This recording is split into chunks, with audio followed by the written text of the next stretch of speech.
3వ అధ్యాయం 2 Corinthians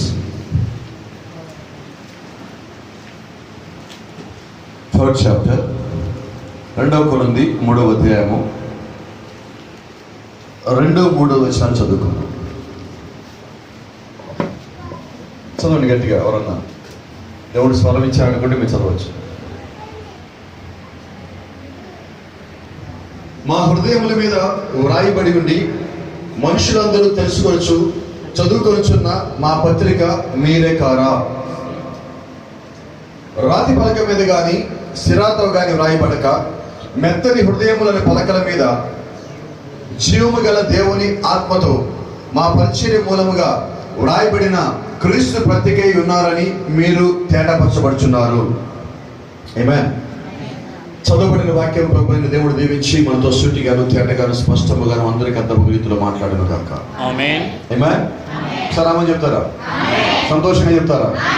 ఇంకొంచెం సంతోషం చెప్తారా? ఉజ్జీవంగా చెప్తారా? యేసు క్రీస్తు కోసం చెప్తారా? పరిశుద్ధాత్మ కొరకు చెప్తారా? మనతో మాట్లాడబోయే దేవుడి కొరకు చెప్తారా? హల్లెలూయా. అలాగే ఉత్సాహం కూర్చోండి అందరూ.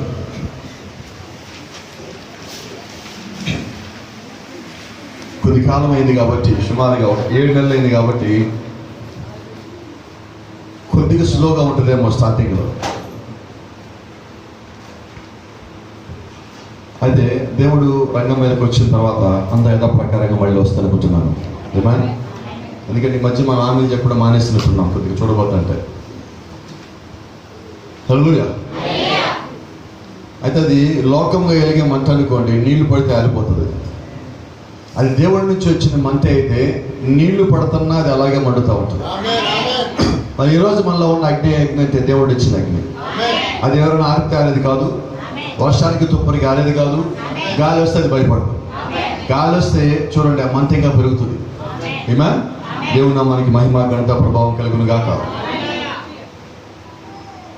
మనం ఆయనలో ఒకప్పుడు ఉన్నాము, ఇప్పుడు ఉన్నాము, తర్వాత ఉంటాము. ఇది మన అంశం ఈరోజు. మనం గతంలో ఆయనలో ఉన్నాము, ఇప్పుడు ఆయనలో ఉన్నాము, భవిష్యత్తులో ఉంటాము. అర్థమైపోయింది కదా? ఇంక ఇప్పుడు మన దగ్గర వచ్చి మనం మాట్లాడుకుందాం. దేవుడు మనకి ఏదైతే ఇచ్చాడో దాని వచ్చి మనం మాట్లాడుకుందాం. ఒక చిన్న మాట పౌలు అంటున్నాడు, మా హృదయాల మీద వ్రాయబడి ఉండి మనుషులందరూ తెలుసుకొనొచ్చు చదువుకొనుచున్న మా పత్రిక మీరు కాదు. ఏమా? రెండో మాట, రాతి పలక మీద కానీ సిరాతో కానీ రాయబడక మెత్తని హృదయములు అని పలకల మీద జీవము గల దేవుని ఆత్మతో మా పరిచర్య మూలంగా వ్రాయబడిన క్రీస్తు పత్రిక అయి ఉన్నారని మీరు తెలుసుకోవాలని కోరుకుంటున్నారు. మీరు తేడాపరచబడుతున్నారు. వయసులో అడుగుతున్నా, మీరెవరు? బైబిల్ ఏంటది? The episodes of Christ. Yesu Kristu పత్రిక మీరు కాదా? మీరు ఎవరండి? యేసుక్రీస్తు పత్రిక. యేసుక్రీస్తు పత్రిక అంటే ఏంటి? వాక్యం.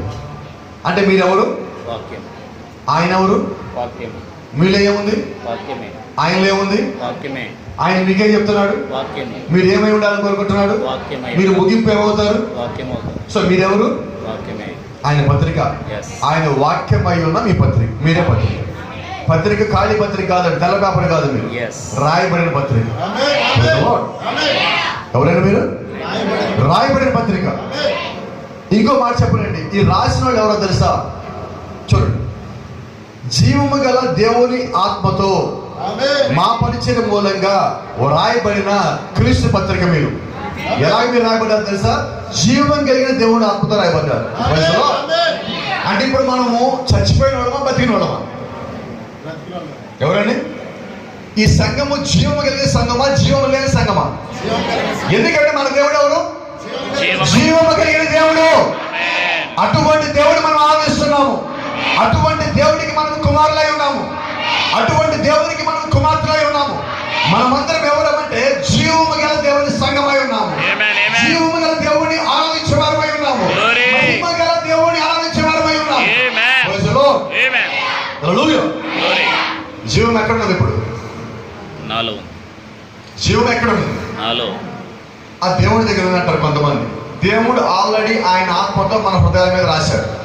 కాబట్టి ఇప్పుడు ఆ జీవం ఎక్కడ ఉంది? నాలో ఉంది. మన హృదయంలో ఉన్నది. ఇప్పుడు మన హృదయంలో జీవం అంటే ఇప్పుడు నేను ఎవరిని? నేను చచ్చిపోయాను కాదండి, జీవించాను.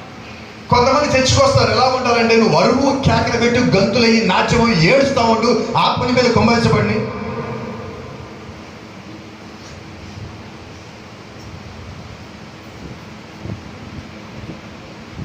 చెప్పుకొని వాస్ట్ గారు. అయితే నీలో జీవం ఉంటే ఏం చేస్తావు? బయట ఒక మొక్క ఉన్నది, ఆ మొక్క ఒక పువ్వు ఉన్నది, గాలి రాగానే ఉద్యోగంగా మళ్ళీ ఊగుతుంది. ఆ ఉద్యోగం ఏమైంది? నువ్వు జీవించేవాడు అయితే నీ లోపల ఆ జీవం ఉన్నది. ఆ జీవం నీది కాదు, ఆ జీవం దేవుడి. దేవుడి దగ్గర నుంచి రాయబడిన ఆత్మతో నింపబడిన ఆ జీవం నీ లోపల ఉన్నప్పుడు ఆ కదలిక నీ లోపల ఉంటుంది.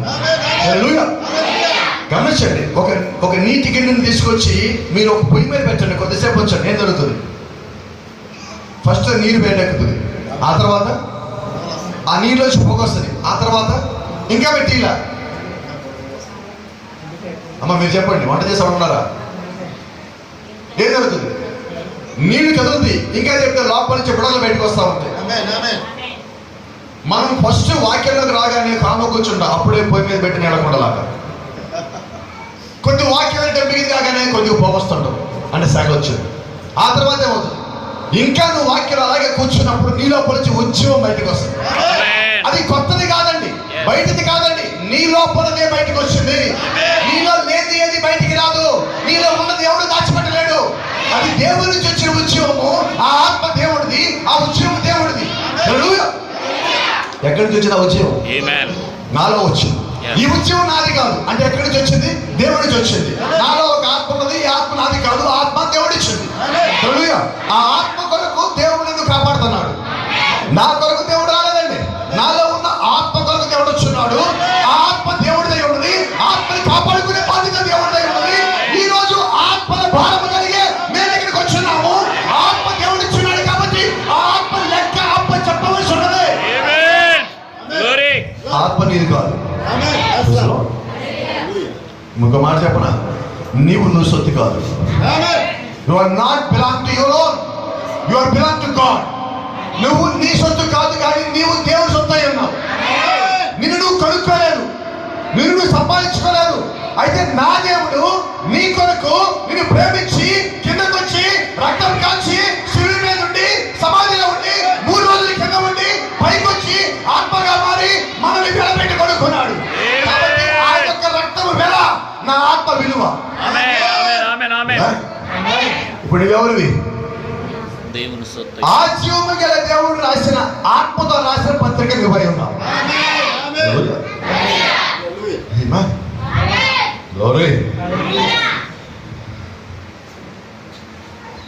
మనము దేవుళ్ళు ఎప్పుడు ఉన్నాం? బాప్తిజం పొందినప్పుడా? రాజుగారి సంఘానికి వచ్చినప్పుడా? గుంటూరు నుంచి వచ్చిన పాల్గారు ప్రసంగం చేసినప్పుడా? ఎప్పుడు వచ్చామండి? Before the foundation of the world we were in him. జగత్తుకి పునాది వేయబడటానికన్నా ముందుగా మనము ఆయనలో ఉన్నాము. ఎప్పుడున్నారు? అప్పుడు మీరు ఎక్కడున్నారు? ఆయనలో ఉన్నాడు. అప్పుడు ఆయన ఎక్కడున్నాడు? పరలోకంలో ఉన్నాడు. అంటే అప్పుడు నువ్వు ఎక్కడ ఉన్నావు? అప్పుడు పరలోకంలో ఉన్నావు. అప్పుడు పరలోకంలో ఉన్నావు కాబట్టి దేవుడు ఈ రోజు నీ కొరకు తిరిగి వచ్చినాడు.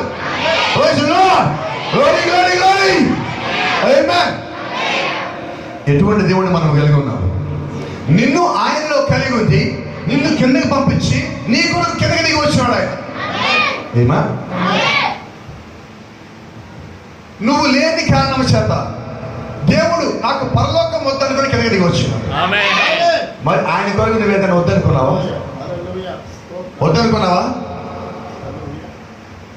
పరలోకంలో ముసలితనం లేదు, పరలోకంలో నీ ముఖం మీద ముడతలు పట్టడం లేదు, పరలోకంలో నీ తల మీద వెంటికి రాలి పట్టడం లేదు, తెల్లబట్టడం లేదు, నీకు జబ్బు రాదు, వ్యాధి రాదు, ఆకలి లేదు, దాహం లేదు, చనిపోవడం లేదు. అవన్నింటినీ కూడా వదిలిపెట్టి నీవలే నావలే అబ్రహాము సంతానంలో ఒకరి వలె ఆయన కిందకు వచ్చి మారి ఈ రక్త మాంసమును కలిగి ఉండి ఆ రక్తంలో పరిశుద్ధమైన రక్తం తెచ్చి నీ కొరకు రక్తం కాల్చి నిన్ను విమోచించి సాతాను దగ్గర నుంచి కొని నీ చేతుల్లో ఆయన హక్కు పత్రం పెట్టున్నాడు. నేను విమోచించున్నాను.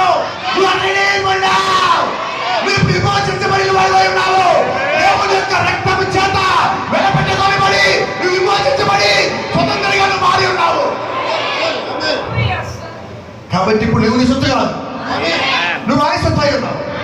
హల్లెలూయా. మనం ఒక పొలం కొనుక్కున్నాము, మనం ఒక స్థలం కొనుక్కున్నాము, అది నీ పేరు మీద రిజిస్టర్ చేయబడింది. ఇప్పుడు నువ్వేం కలిగి ఉన్నామంటే నువ్వు ఒక హక్కు పత్రం కలిగి ఉన్నావు. Praise the Lord. ఏం కొనవు? ఆ స్థలం నాది. ఇప్పుడు ఆ స్థలంలోకి ఎవరైనా రావచ్చా? ఆ పొలంలో ఎవరైనా వేరే వాడు పంట పండించచ్చా? లేదండి. ఇప్పుడు మనం ఎవరు? ఆయన ఒక స్థలము. ఏమా? హల్లెలూయా. యేసుక్రీస్తు భూమి మీద ఉన్నప్పుడు ఒక రోజు ఇలాగ అన్నాడు, థ్యాంక్ యూ లార్డ్, మనిషి కుమారుడు తలవాల్చుకోవడానికి స్థలం లేదు, పక్షులకి గూళ్ళు ఉన్నాయి, నక్కలకి బొరియలు ఉన్నాయి, మనిషి కుమారుడికి ఏమన్నది? ఏమన్నా ఉన్నదా? స్థలం ఉన్నదా? అయితే ఈరోజు ఉదయం ఒక మాట చెప్పమంటారా? ఈరోజు దేవుడికి ఒక స్థలం ఉన్నది. ఆ స్థలం ఏంటంటే ఆయన వాక్యం ఎక్కడైతే ఉందో ఆయన అక్కడ ఉంచాడు. ఇప్పుడు ఆయన ఎవరిని కొనుక్కున్నాడు? నన్ను. ఎవరిని కొన్నాడు? ఆయన నన్ను కొన్నాడు. ఎవరిని కొన్నాడు? నన్ను. ఆయన నమ్మేవాడు ఆయన కొన్నాడు. ఇప్పుడు ఆయన ఎవరినైతే కొనుక్కున్నాడో ఆయన వారి లోపల ఉంచాడు. ఇప్పుడు నీ దేహమే ఆయన దేవాలయం.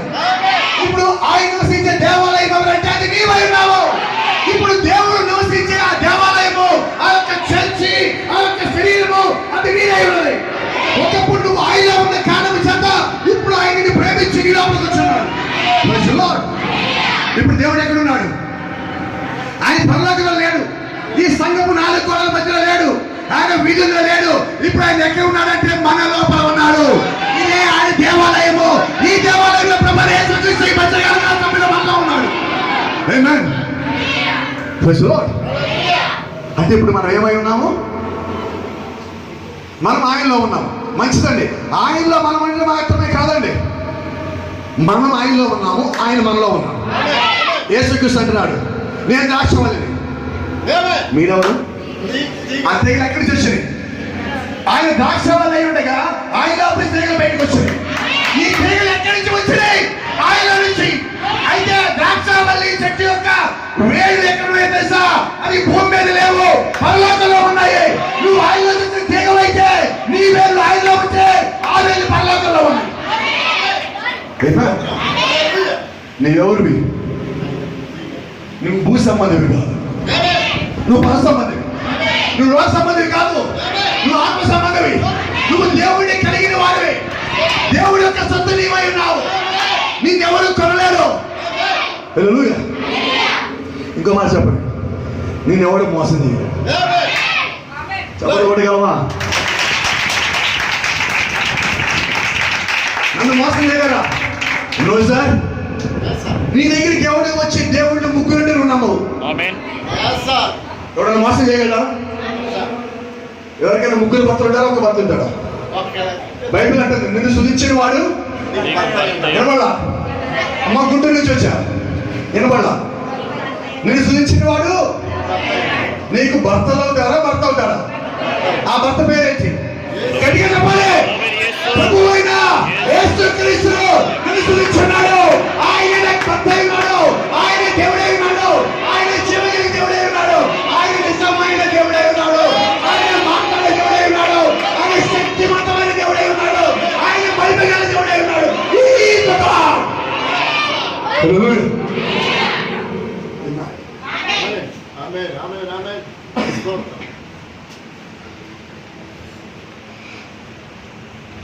మనం ఎప్పుడున్నాం ఆయనలో? జగత్కి పునాది వేయబడటానికన్నా ముందుగా ఒక మాట చెప్పండి. ఆదికాండం 1వ అధ్యాయం 26-27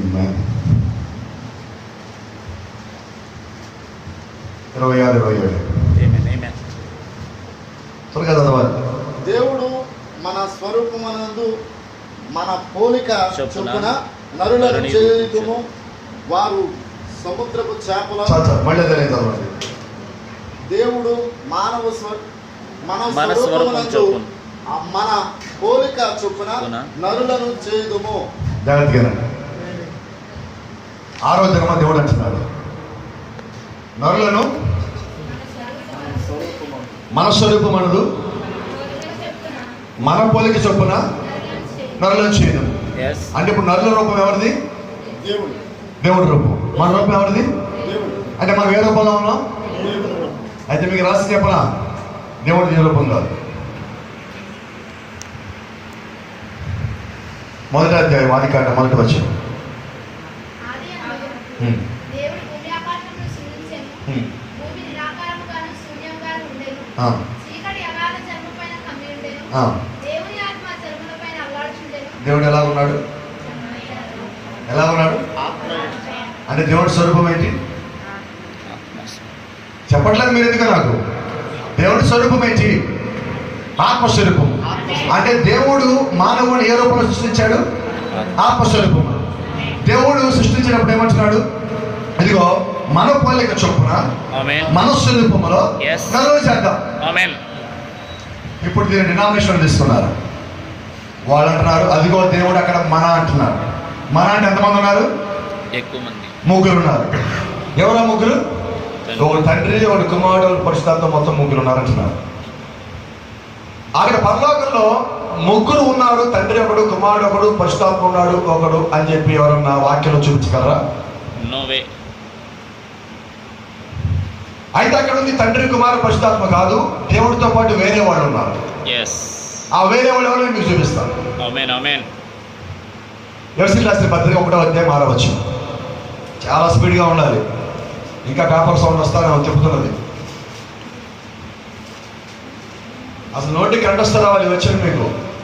ఎఫెసీయులకు రాసిన పత్రిక 1వ అధ్యాయం 6వ వచనం. ఇంకా అడుగుతున్నారు పక్కన వాళ్ళు.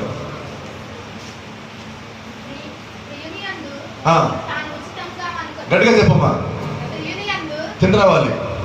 చదువు. ప్రియునియందు ఆ, తాను ఉచితముగా మనకు అనుగ్రహించిన ఆ, చదవమ్మా. తన ఎట్లనగా తన ప్రియుని యందు తాను ఉచితముగా మనకు అనుగ్రహించిన తన కృపా మహిమకు కీర్తి కలుగునట్లు తన చిత్త ప్రకారమైన దయా సంకల్పమును చొప్పున యేసుక్రీస్తు ద్వారా తన కుమారులను స్వీకరించుటకై మనలను ముందుగా తన కోసం నిర్ణయించుకుని మనము తన ఎదుట పరిశుద్ధులమని నిర్దోషులమని ఉండవలనని జగత్తు పునాది వేయబడక మునిపే ప్రేమ చేత ఆయన క్రీస్తులో మనల్ని ఏర్పరచుకొనెను. ఎప్పుడు ఏర్పరుచున్నారు? జగత్ అంటే ఆరోగ్యం మనం ఏర్పరిచారా? నో. మొదటి తిరుమ కన్నా ముందు మనం ఆయనలో ఉన్నాం. ఆమేన్. ఆమేన్. ఉన్నామా? వాక్యం రోజు ఉందా? నన్ను నమ్మద్దు, వాక్యం నమ్మద్దు. వాక్యం ఏముంది? జగత్తుకి పునాది వేయబడటానికన్నా ముందుగానే దేవుడు ప్రేమ చేత మనందరి క్రీస్తులో ఏర్పరచుకొని జరిగిపోయింది. అప్పటికే భూమికి మొట్టమొదటి పునాది వేయటానికన్నా ముందుగా మనం దేవుడిలో ఉన్నాం. ఈరోజు మనం రాలా, నిన్న మనం రాలా. ఇప్పుడు మనం ఎప్పుడు వచ్చాం దేవుడి లోపలికి? పునాది వేయడానికన్నా ముందుగా, జగత్తు పునాది కన్నా ముందుగా. కాబట్టి ఇప్పుడు దేవుడు ఎవరితో మాట్లాడుతున్నాడు? తండ్రి, కుమారుడు, పరిశుద్ధాత్మ ముగ్గురు మీటింగ్ పెట్టుకొని మాట్లాడలేదండి. ఆయనలో ఉన్న వధువుతో ఆయన మాట్లాడుతున్నాడు.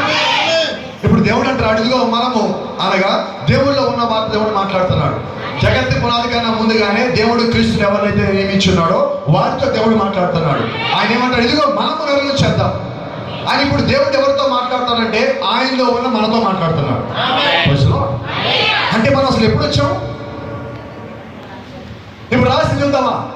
దేవుడు నేల బట్టి తీసుకొని ఆదికాండం 2వ అధ్యాయం 7వ వచనంలో దేవుడు నేల మట్టి తీసుకొని ఆ మట్టిని ఒక బొమ్మలాగా తయారు చేసినప్పుడు ఆ మట్టి లోపలికి దేవుడు తయారు చేసిన ఆ ఆత్మని ఆ నాసిక రంధ్రముల ద్వారా ఆ మట్టి బొమ్మలకు పంపించినప్పుడు మనం ఎక్కడున్నాం?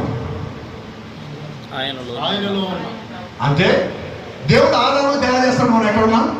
ఆయనలో ఉన్నాం. దేవుడు ఆదాముకి గాలి నిద్ర కలిగజేసి ఆదాము పక్కన మంది తీసినప్పుడు మనం ఎక్కడున్నాము? ఆయనలో ఉన్నాం. ఆ పక్కన మందిని అవగా చేసి దేవుడు ఆదాముని తీసుకొచ్చినప్పుడు మనం ఎక్కడున్నాము? దేవుడు మోషేతో మాట్లాడుతున్నప్పుడు మనం ఎక్కడున్నాము? ఆ మండుచున్న అగ్నిస్తంభం మోషేతో మాట్లాడుతూ మనం ఎక్కడున్నాము? మనము ఆయనలో ఉన్నాము. ఒకరోజు మోషే దేవుడు ఇలా అడిగాడు, అయ్యా నేను ఎంతగా నీతో పాటు ఉన్నా కదా, నాకు ఒక్కసారి నీ ముఖము చూడాలన్నది. ఆమేన్. దేవుడు అన్నాడు, no man can see my face. ఏ మనుషుడు నా ముఖము చూడడు. ఆమేన్. సో మోషే అంటే ప్రవక్త, దేవుడితో ముఖాముఖి ఉండే ప్రవక్త, దేవుడితో నేరుగా మాట్లాడే ప్రవక్త, దేవుడితో పాటు కొండ మీదకి 40 దినములు ఉపవాసం చేయకుండానే ఉపవాసంలో ఉన్న ఒక ప్రవక్త, దేవుడి దగ్గర నుంచి పదాకి రాతి పలకలు తీసుకొచ్చిన ఒక ప్రవక్త, ఐగుప్తు నుంచి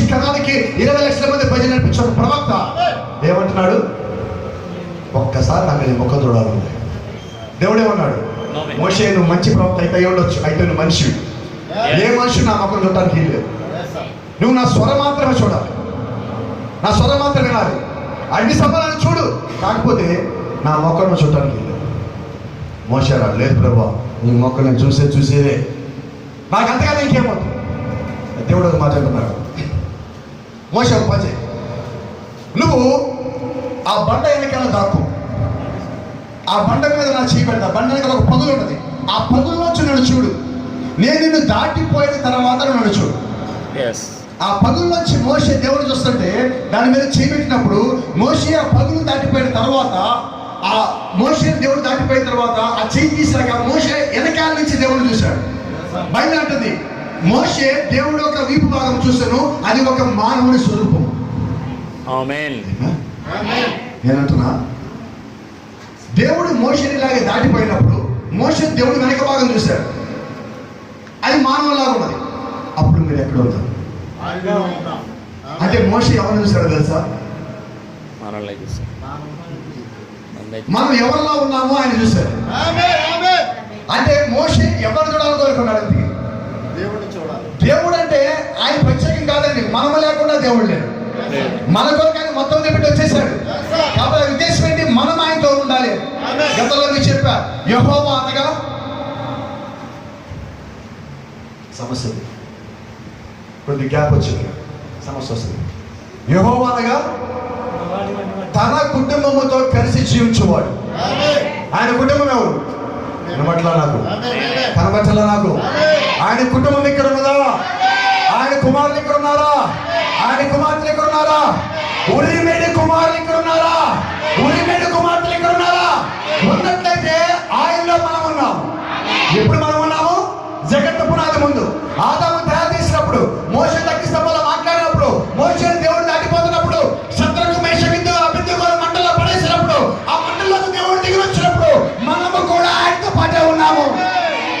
ఆ శత్రుకు మేషకు అభివృద్ధి మాత్రమే మంటలేమి చేయలేదు కాదండి, మనల్ని కూడా మంటలేమి చేయలే. ఎందుకంటే మనం క్రీస్తులో ఉన్నాము కాబట్టి. ఈరోజు ఎలాంటి దేవుడు మనం కలిగి ఉన్నామంటే, సమస్య ఎంత పెద్దదైనా కూడా దేవుడు నీ పక్షాలు ఉంటే ఆ సమస్య చిన్నదైపోతుంది.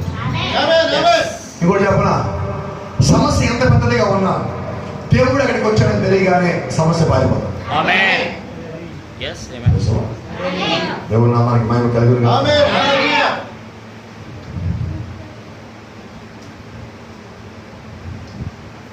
ఒకరోజు ఒక వ్యక్తి మీదకి చుట్టుపక్కల ప్రజల మొత్తము ఈ వ్యక్తిని ఎలాగైనా కానీ దోషం చేయాలి. జాతీయమారా ఈ వ్యక్తిని కరెక్ట్గా ఉంటున్నాడు, కారణం ఏంటంటే కరెక్ట్గా ఉంటున్నాడు. ఈ వ్యక్తిని ఎలాగైనా కానీ దోషం చేసి ఇతను చంపేయాలి అని ఒక నిర్ణయానికి వచ్చాడు. ఒక ఆజ్ఞను తయారు చేశారు, ఒక బొమ్మను తయారు చేశారు. ఆ బొమ్మకి మాత్రమే 30 రోజులు మొక్కాలి. ఎవరికి సమస్య వచ్చినా ఈ 30 రోజులు ఆ బొమ్మ దగ్గర మొక్కాలి. ఆ మనిషి, ఆ బొమ్మ ఒక మనిషి కాదు, దానికి మొక్కాలి.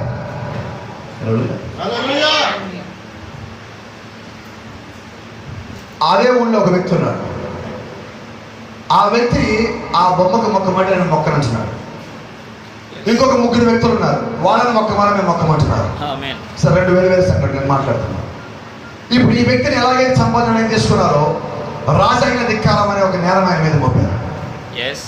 రాజాగిన ఎవరైనా ధిక్కరిస్తే వాళ్ళు ఏం చేస్తారంటే సింహాల గుహలో పడేయాలి. ఈ కథంతా మనకు తెలుసు. ఎక్కడ పడేయాలండి? సింహాల గుహలో పడేయాలి. ఈ సింహాల గుహలో పడేస్తామని ముందుగానే చెప్పారు. నువ్వు వాక్యాన్ని పాటిస్తే నీకు శ్రమ వస్తుంది, వాక్యాన్ని పాటించకపోతే నువ్వు చక్కగా ఉండొచ్చు అన్నది సారాంశం. అప్పుడు మనం ఏం ఎదుర్కొంటాం? మా చెప్పండి. వాక్యాన్ని పాటిస్తే శ్రమ వస్తుంది, వాక్యాన్ని పాటించకపోతే శ్రమ రాదు. తాత్కాలికంగా అంటే మనం రెండింటిలో ఏది ఎంచుకుంటాం? శ్రమ ఎంచుకుంటారా? మన మధ్య యేసుక్రీస్తు ఉన్నాడు కదా, ఉన్నాడా? ఆ మాట నిజమే నమ్మితే పాస్టర్ గారు నాకు శ్రమ వచ్చినా కూడా నేను వాక్యం వదిలిపెట్టను అన్నాడు. ఒకసారి చేయద్దు. మీరు చేయొద్దారంటే మాట ఇచ్చినట్టు.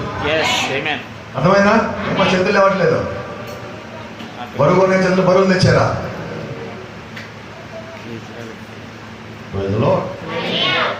దేవుడు అమ్మాయికి మహిమ కలుగును గాక. సరే, మీకు చెప్పబోయే ఒక చిన్న మాట చెప్పాలి. చేతులు లేవలేదు కాబట్టి అక్కడ మాట్లాడదాం వచ్చారు. ఒక పెద్ద కంపెనీ ఉన్నది. ఈ కంపెనీ ఇక్కడి నుంచి ఇంకొక షిఫ్ట్ చేస్తున్నారు, తీసుకెళ్ళిపోయి ఇంకో చోట పెట్టారు. ఈ కంపెనీలో అన్ని మిషన్స్ అన్ని బిగించేసాయి, నేలకి బిగించేశారు. బిగించేసిన తర్వాత ఉదయం 10 గంటల నుంచి సాయంకాలం 5 గంటల వరకు పని వాళ్ళ మొత్తం వచ్చి ఆ నట్లు బోల్ట్లు మొత్తం తీస్తున్నారు, అన్ని తీసి అక్కడే పడేస్తారు. సాయంకాలం 5 గంటలకి అందరూ బయటికి వెళ్ళిపోయిన తర్వాత ఒక పెద్ద అయస్కాంతం మిషన్ ఇలాగ వస్తుంది. ఆ ఇనుప నట్లు బోల్ట్లు అన్నీ ఏమవుతాయి, ఇప్పుడు ఇక్కడ ఉన్నాయి మొత్తాన్ని కట్టుకుంటూ ఉంటాయి. అయితే అక్కడ ఒక పెద్ద కుర్చీ కూడా, లేదంటే ఇలాంటి సోఫా ఒకటి ఉన్నది. ఈ సోఫా కూడా నట్లని తీశారు, బోల్ట్ అని తీశారు. అయస్కాంతం రాగానే ఈ సోఫా కూడా ఏమవుతుందంటే ఇక్కడి నుంచి పైకి వెళ్ళేస్తున్నారు. అయితే సమస్య ఏంటంటే అటుమూల లేవట్లా.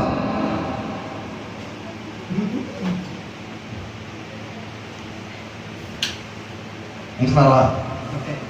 అటుమూల రావట్లా. అక్కడ ఏం జరిగిందంటే ఒక బోల్ట్ గట్టిగా పట్టుకుని అలా కూర్చోండి, ఇదంతా పైకి వేస్తుంది. ఇప్పుడు ఈ కుర్చీ దానికి అతుక్కొని పైకి వెళ్తుందా? బయటకు వేరే చోటకి పోగలదా? పోలేదండి. అలాగే ఈ భూమి మీద మనకు కూడా కొన్ని నట్లు బోల్ట్లు ఉంటాయి. దేవుడు వాక్యం వచ్చి నీ పైకి రమ్మంటే నీకు రావాలంటుంది, పైకి వేస్తా ఉంటా. కానీ ఏదో ఒక కాయలో ఒక చెయ్యి ఇరుక్కుపోతుంది, పైకి రా. పల్లకి వెళ్ళినప్పుడు రావాలి, పైకి లాగుతా ఉన్నా కానీ కింద పట్టుకొని ఉంటారు. వస్తుందా? వెళ్తారా? ఎక్కడుంటారు? సరే, అయిపోయింది. ఇది ఈ రోజు అంతా ఇలాగ వచ్చిన అయస్కాంతము వెళ్ళిపోయింది. మళ్ళా మన్నాడు వచ్చారు, మళ్ళా బోల్ట్ తిప్పారు. ఈ బోల్ట్ ఏం చేసిందంటే ఈ అతుక్కుపోయింది, ఇరుక్కుపోయింది, అసలు మట్టి కొట్టుకుపోయి తిప్పడానికి వీలు లేకుండా ఇది బోల్ట్ అలా ఉన్నది. పొద్దున్న పనివాడు వచ్చాడు, నిన్న తిప్పాం కదా ఇది ఇంతే, ఇది రాదు, వదిలేసేది, ఇంకో నా దగ్గరికి పోతుంది. అలాగే పరిశుద్ధాత్మ వాడి దగ్గరికి వచ్చినప్పుడు నువ్వు దానికి లోపడకుండా ఉన్నప్పుడు, ఆ వాక్యం దగ్గర పని చేయనప్పుడు నేను వదిలిపెట్టి పరిశుద్ధాత్ముడు ఇంకో చోటికి వెళ్ళిపోతాడు. అప్పుడు నువ్వేం చేయాలి? మీకు తెలుసా, ఇక్కడ ఒక గడ ఉన్నదండి. ఈ గడ సరిగ్గా స్మూత్గా రాకపోతే ఏం చేస్తారు? మీకు తెలిసి ఏం చేస్తారు? ఆయిల్ పోస్తారు. ఆయిల్ తెలుగులో ఏమంటారు సార్? నూనె. నూనె అనేది ఆ నూనె బైబిల్ ఏమంటారు తెలుసా? అభిషేకం. పరిశుద్ధ. ఏనా? ఇది సరిగ్గా మూవ్ అవ్వకపోతే పరిశుద్ధాత్మ కావాలి. నువ్వు సరిగ్గా కదలకపోతే పరిశుద్ధాత్మ కావాలి. ఆత్మ లేకపోతే నువ్వు పైకి కదలవు, ఆత్మ లేకపోతే నువ్వు పైకి పోవు, ఆత్మ లేకపోతే నువ్వు ఎత్తబడవు, ఆత్మ లేకపోతే యేసుక్రీస్తుని కలవలేవు, ఆత్మ లేకపోతే ఆయన వెయ్యేళ్ళు ఉండలేవు, ఆత్మ లేకపోతే నువ్వు చెత్తలు పొందుకోలేవు. నువ్వు ఏం చేయాలన్నా నీకు పరిశుద్ధాత్మ కావాల్సి ఉన్నది. మర్నాడు వచ్చినప్పుడు నువ్వు సరి చేయబడాలి. ఒకసారి వాక్యం వచ్చింది, నీకేదో నట్టో పోటో ఉండి ఆగిపోయావు. మళ్ళా ఆత్మ నిన్ను ప్రేమించి నీకు మళ్ళా వచ్చినాడు. నువ్వేం చేయాలి? రెండోసార్లు సరి చేసుకోవాలి. ప్రతిరోజు రాడండి వాడు సాధారణ కాదండి. వాడు సాధారణంగా వాడు చేస్తాడు తెలుసా? ప్రతిరోజు తలుపు కొడతా ఉంటాడు, నువ్వు తీసేయాలి వాళ్ళు కొడతారు. అయితే పరిశుద్ధాత్మ ఒక్కసారి వస్తాడు.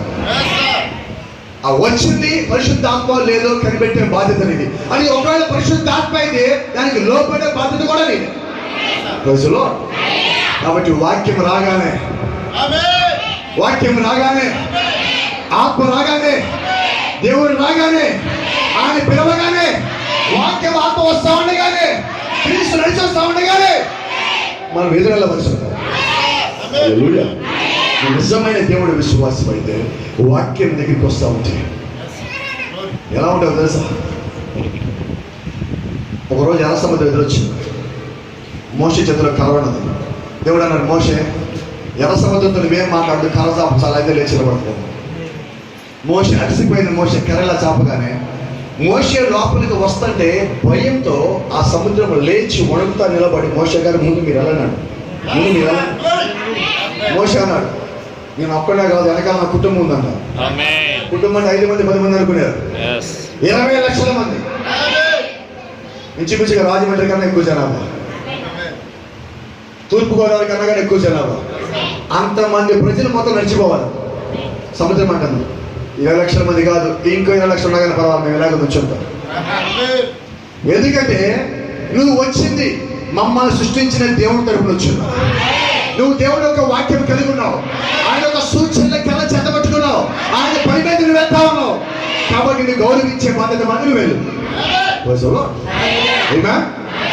అంటే వాక్యం వస్తే ఏం చేయాలా? మనం అనుమతి ఇవ్వాలి, దానికి లోపడాలి, దానికి వాక్యాన్ని గౌరవించాలి. వాక్యాన్ని గౌరవిస్తే వాక్యం నిన్ను గౌరవిస్తుంది. ఆ గౌరవం వల్ల నువ్వు హెచ్చరించబడతావు. ఈ రోజు నువ్వు వాక్యం ఎందుకని గౌరవిస్తావంటే వాక్యము వేరు, నువ్వు వేరు కాదు. వాక్యమై ఉన్న దేవుడిలో నువ్వు భాగమై ఉన్నావు, ఆ వాక్యం నువ్వు భాగమై ఉన్నావు. ఈరోజు నేనేమై ఉన్నా? యోహాను సువార్త 10:1 మా మీ ఎవరు బైబిల్ తర్వాత మీకు తెలుసు.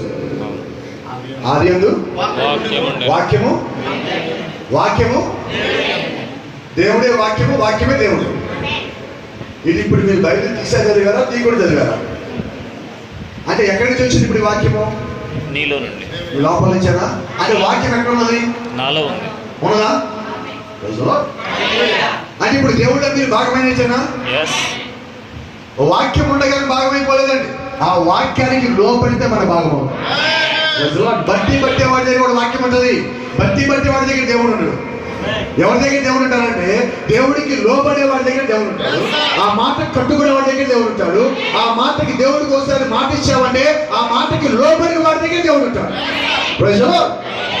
చాలా మంది అనుకుంటారు, ఓ భాస్కర్ గారు పుస్తకం గారు భలే భలే చేస్తారు, ప్రతి భాస్కర్ గారి దగ్గర దేవుడు అనుకుంటారు. లేడు. తెల్ల పేపర్ నుంచి రాసి మన స్టాంప్ వేసి రాసిస్తారు. లేడు. బిలాం తెలుసా మీకు? ఎంతమంది పరిచయం ఉంది బిలాముతో? ఎక్కడ ఉంటాడు బిలాము? బైబిల్లో ఉంటాడు. బిలాం ఏం చేస్తాడు? బిలాం ఎవరు? ప్రవక్త. అంటే పాస్టర్ కన్నా పెద్ద. బిలాము ప్రార్థన చేస్తే దేవుడి కిందకి వచ్చి బిలాముతో మాట్లాడిపోతాడు. మీకు రహస్యం చెప్పనా? బిలాం పరలోకం పోలేదు. అదేంటి పాస్టర్ గారు, బిలాం ప్రవక్త కదా, బిలాం ప్రార్థిస్తే దేవుడు రాడా? వస్తాడు. మరి దేవుడు మాట్లాడలేదా? మాట్లాడాడు. పరలోకం పోరా? పోలేడు. దేవుడితో మాట్లాడి పరలోకం పోలేడు. దేవుడు చెప్పిన దానికి లోపడితే పోతాడు. బిలాముకి దేవుడు చెప్తే ఆ చెప్పిన మాటకి బిలాము లోపడలా. బిలాము దేవుడి ప్రజలను శపించడానికి సిద్ధపడ్డాడు. దేవుడు ప్రజలంటే ఎవరు? ఇప్పుడు మనం ఎవరు అండి? దేవుడి ప్రజలు. ఇప్పుడు మనల్ని అంటే ఎవరు అన్నట్టు? దేవుడు అన్నట్టు. ఇప్పుడు బిలాము ఎవరిని శపిద్దామనుకుంటున్నాడు? దేవుడు యొక్క ప్రజల్ని. అంటే ఎవరిని శపించాలనుకుంటున్నాడు? దేవుడిని శపించాలనుకుంటున్నాడు. దేవుడిని శపించడానికి ఎవరిని పర్మిషన్ అడుగుతున్నాడు? దేవుణ్ణి. మరి బుద్ధి లేని బిలాము అనొచ్చా?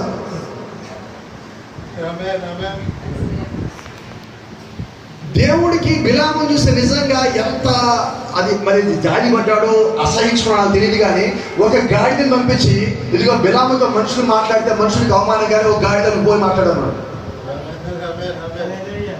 ఇప్పుడు బిలాముని ఎవరు తెచ్చారు వచ్చి? గాడిద అంటుంది. నన్ను గాడిద అంటారు. ఇదో నేను నీతో మాట్లాడతాను. ఎవరు గాడిద చూడు. నీ ఎదురుగా దూత నీ కనబట్టలేదా? నాకు కనబట్టలేదే. ఎలా కనబడతారు? నువ్వు వాక్యాలు ఉంటే కనిపించే. ఈరోజే మాట్లాడుతున్నా. దేవుడు ముగ్గురు రావంటే అసలు దేవుడికి కనబడలేదు. దేవుడు ఒక్కడే అంటే ఒక్కడేమో చెప్పు. ఆయనే ప్రభువైన యేసుక్రీస్తు. ఆయన్ని కనబడలేదు. నువ్వు గుడితనంలో ఉన్నాము. బిలాముకి నీకు తేడా ఏంటి? నువ్వు ఎవరిలో ఉన్నావు? ఆ దేవుడి పేరేంటి? ఇప్పుడు ఒక మాట అడుగుతా. నేను దేవుళ్ళలో ఉన్నానంటే నువ్వు తండ్రిలో ఉన్నావా, కుమారులో ఉన్నావా, పరిశుద్ధాత్మలో ఉన్నావా చెప్పు. ముగ్గురు దేవుళ్ళు అయితే ఆ ముగ్గురులో ఎవరిని భర్త? తెలియదు భాష. అంటే నువ్వు ఎవరిని పెళ్లి చేసినా కూడా నీకు తెలీదా? ఎంత దరిద్రంలో ఉన్నా. నీ భర్త కూడా నీకు తెలీదు. నిన్ను ప్రేమించి నీ కోసం రక్తం కాల్చి విమోచించాడు ఎవరు నీకు తెలియదు. ఆ పేరు తెలియదు నీకు. అమ్మాయి ఇక్కడ మీరున్నారు. మీ భర్తల పేర్లు మీకు తెలీదా? మీ భర్త పేరు మీకు తెలీదా? ఒక భర్త పేరు చెప్పండి, ఇంకో భర్త పేరు చెప్తారు. మా ఆయన పిలుస్తాను, నాకు పేరు నాకు తెలియదు అంటారు.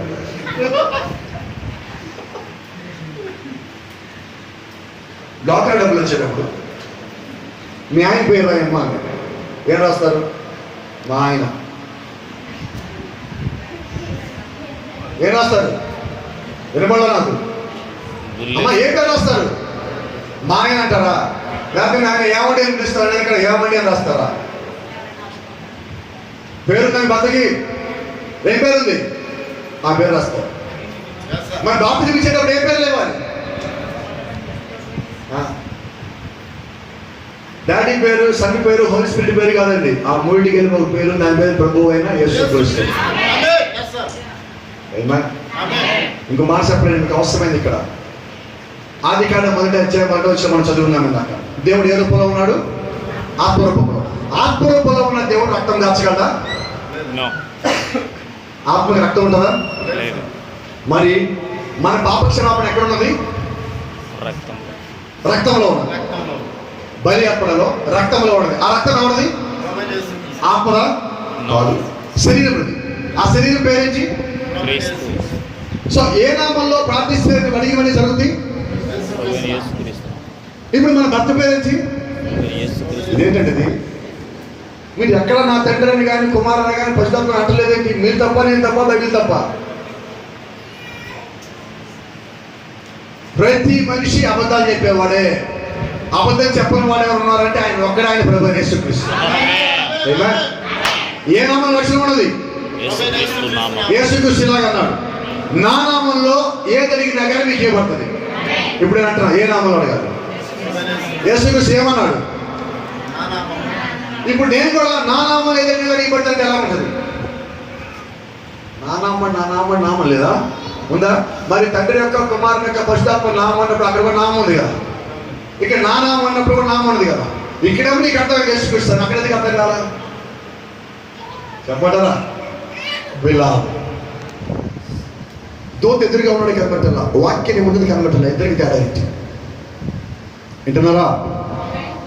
నువ్వు నిజంగా దేవుళ్ళో ఉంటే చదివి ఒకరోజు మధ్యాహ్నం ఇదే సమయంలో అబ్రాహాము గుడారం దగ్గర బయటలా కూర్చున్నప్పుడు దూరంగా ముగ్గురు మనుషులు వచ్చాడు. ఆది కాండం 18వ అధ్యాయం. ఆ ముగ్గురు మనుషులు వస్తున్నప్పుడు అబ్రాహాము ఎలా చూశాడు? కళ్ళెత్తి చూడగా ముగ్గురు మనుషులు వస్తున్నారు. అబ్రాహాము గబగబా దగ్గరికి వెళ్ళి మోకాళ్ళు పట్టుకు వంగి, ప్రభువా. వచ్చిన ఎంతమంది? ముగ్గురు. ఈయనేమంటున్నాడు? అసలేమనాలి? ప్రభువులారా అనాలి. ఆ ముగ్గురులో దేవుడు ఎవరు? అబ్రాహాము తెలుసు. ఈ రోజు ఇక్కడ ఉన్న అబ్రాహాము సంతానానికి ఆ దేవుడు ఎవరో తెలుసు. ఆ ముగ్గురు ఎవరో కాదు, ముగ్గురు ఒకడే ఉన్నాడు. ఒక్కడే ప్రభువుని యేసుక్రీస్తు ఉన్నాడు. మనం ఆయనలో ఉన్నాము కాబట్టి ఆయన ఎవరో మనకు తెలుసు. అబ్రాహాము యొక్క సంతానం మనమే ఉన్నాము కాబట్టి మనకు ఆ సంగతి తెలుసు. కాబట్టి ఈ రోజు మనం ఏమంటున్నామంటే ఆయన ముగ్గురు దేవుడు కాదు, ఒక్కడే దేవుడు. ఎలాగేమంటున్నావు? నువ్వు ఆయనలో ఉన్నావు కాబట్టి నీకు ఆ సంగతి తెలుసు. ఆయనలో లేని వారికి ఆ సంగతి తెలియదండి, ఆయనలో ఉన్న వారికి ఆ సంగతి తెలుసు. ప్రజలో ఇప్పుడు చూడండి, మనం మళ్ళీ దానియేలు దగ్గరికి వద్దాం. ఈ దానియేలు ఆ ఒక్కడే దేవుడు నమ్ముతున్నప్పుడు వాళ్ళు ఏం చేస్తారంటే ఆ దేవుడు దేవుడే కాదని ఈ దానియేలు తీసుకెళ్లి సింహాల గుహలో పడేశారు. ఇప్పుడు దానియేలు ఎక్కడ ఉన్నాడు? సింహాల గుహ. మన భాష మాట్లాడితే సమస్యలు. ఇప్పుడు సమస్య వచ్చినా మనం ఏం చేస్తామన్నా? అమ్మా, దేవునితోనే ఉంటాం. ఏ సమస్య రాని నేను వాక్యంతోనే ఉంటాను. ఆమేన్. గుంటూరులో మాకు సమస్య ఉంది. మీరు క్రిస్టియన్స్ అంటే మీకు ఇల్లు దిగేవారు. ఇప్పుడేం చేస్తాం? ఇల్లు కావాలి, ఉండడానికి ఇల్లు కావాలిగా. క్రిస్టియన్స్ అంటే ఎవరైనా ఏం చేస్తారు? ఇప్పుడు ఏం చేస్తామండి మనం? మేము క్రిస్టియన్స్ కాదు. ఒక ఇల్లు దొరకలేని పిచ్చి కాలంతో నువ్వు క్రిస్టియన్ కాదని చెప్పుకుంటున్నావు అంటే అసలు నేనేమనాలి?